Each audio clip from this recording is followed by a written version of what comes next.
జై జై తెలంగాణ.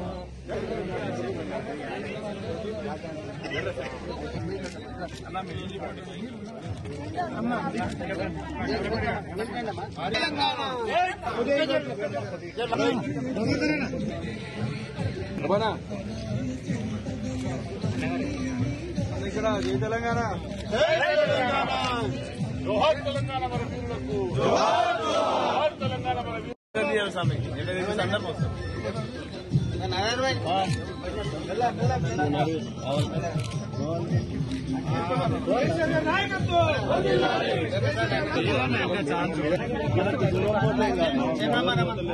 చేయి స్వామి చేయి చేయి.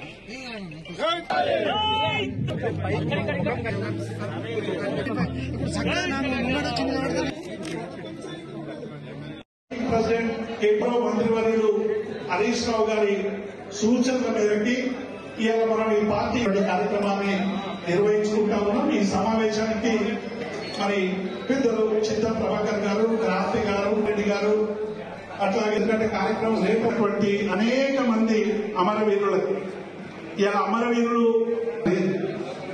అమరవీరుల త్యాగాల ఫలితంగా వచ్చినటువంటి తెలంగాణని, అమరవీరుల నాయకత్వాన జరిగినటువంటి ఒక మహోజ్వల ఉద్యమాన్ని, కేసీఆర్ దీక్షని అమరవీరులకు నివాళులర్పించాల్సిందిగా విజ్ఞప్తి.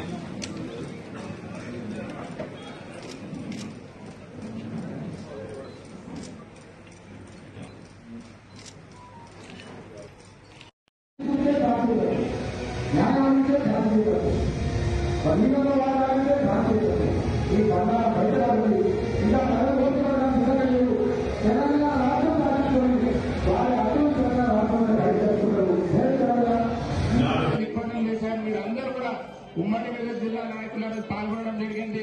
అలాగే రైలు రోకో కార్యక్రమం కూడా జరిగింది. చాలా మందికి మాకు రైలు కేసులు అయినాయి, ఎంఆర్ఓ ఆఫీస్ తగలబెట్టినందుకు కేసులు అయినాయి. ఆ రోజు చాలా మంది ఉద్యమకారులు, ఉపాధ్యాయులు, కార్మికులు అందరూ కూడా పాల్గొనడం జరిగింది. కానీ విచారకమైన విషయం, కొద్దిమంది ఉద్యమకారులకు ఆనాడు పాల్గొన్న వారి ప్రాణాలకు తెగించి పదవులు రాలేదని సముచిత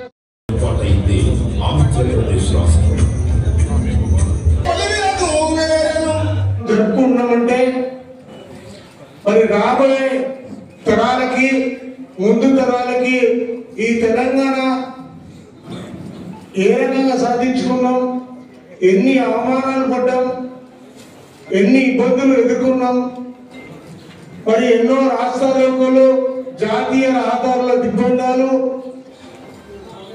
ఎన్నో రాజీనామాలు, చివరికి నేను తెలంగాణ వచ్చుడు లేదా కేసీఆర్ చచ్చుడు, మరి అదేవిధంగా తెలంగాణ వచ్చే వరకు నేను ఢిల్లీ నుంచి ఈ రాష్ట్రం గడ్డ మీద అడుగు పెట్టానంటే తెలంగాణ రావాల్సిందే, అంతవరకు రానని చెప్పడం కానీ ఎన్నో రకాల పోరాటాలు చేసిన తర్వాత తెలంగాణ మనం సాధించుకున్నాం. మరి సాధించుకున్న తెలంగాణ ఈరోజు ఏ రకంగా ఉన్నది? తెలంగాణ వచ్చిన తర్వాత 9.5 ఏళ్ళు సుపరిపాలన ఎంత బాగున్నది.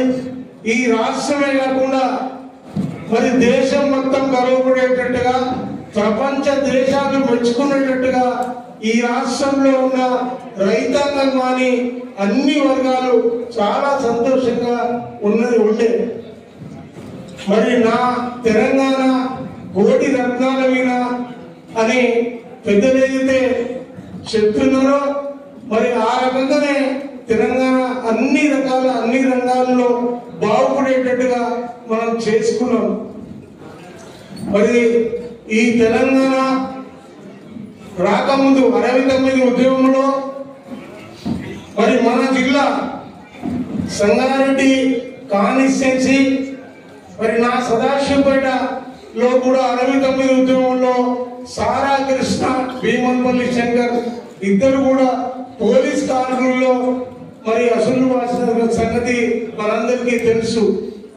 మరి ఎన్ని త్యాగాల ఫలితమే ఈరోజు తెలంగాణ ఈరోజు ఈ పరిపాలన ఎన్ని అబద్ధాలతో, ఎంత అబద్ధాలతో తెలంగాణ ఈరోజు పరిపాలిస్తున్నారు అన్న సంగతి కూడా మనందరికీ తెలుసు. ఏదేమైనా మనం టిఆర్ఎస్ పార్టీ తరఫున రాబోయే రోజుల్లో మనందరం కూడా సైనికుల్లాగా పనిచేసి మళ్ళా ఈ 10 ఏళ్ల పూర్వవైభవం మనం సాధించుకునే వరకు ఈ తెలంగాణ కోసం తెలంగాణలో అందరూ బాగుండాలనే దానికి పోరాటం చేయాల్సిన అవసరం ఉంది.